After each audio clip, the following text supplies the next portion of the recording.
बाज़ मर्तबा गरीब होने में आदमी की अपने अमल का दखल होता है, मुक़द्दर में उसके गुर्बत नहीं होती, लेकिन उसका अमल जो है ना वो उसको गुर्बत की तरफ धकेल देता है। कैसे?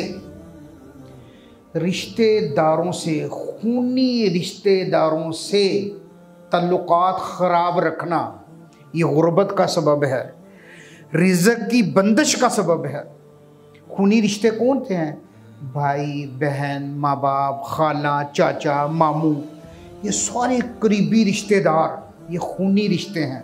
गुर्बत का एक सबब ये भी है भाइयों कि वो इंसान हमेशा गरीब रहता है जो रिश्तेदारों से क्या करता है, ताल्लुकात तोड़े रखता है, वो गरीब रहता है। तो गुर्बत का एक सबब ये भी है।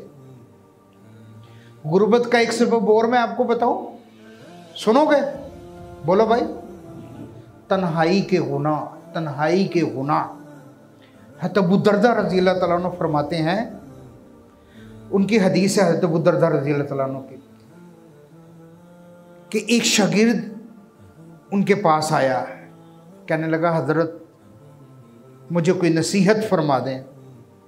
उन्होंने कहा बेटा नसीहत ये है, नसीहत ये है कि अपने आप को ऐसा ना बनाना कि अल्लाह की मखलूक तुमसे नफ़रत करने लग जाए। उसने हैरत से पूछा हज़रत अल्लाह की मखलूक मुझसे कैसे नफ़रत करेगी?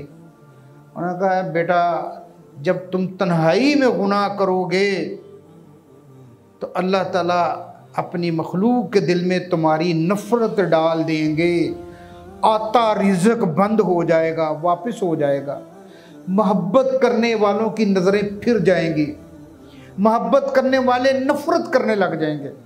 आप कभी आजमा के देखें, आप कोई तन्हाई के गुनाह में मुब्तला हो, मोबाइल को गलत इस्तेमाल करें, ठीक है, फिर आप देखें कि आपके बनते काम रुकेंगे, पता भी है कि ये काम होने वाला है, वो रुक जाएगा।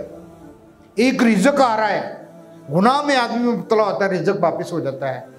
तो गुर्बत का दूसरा सबब क्या है?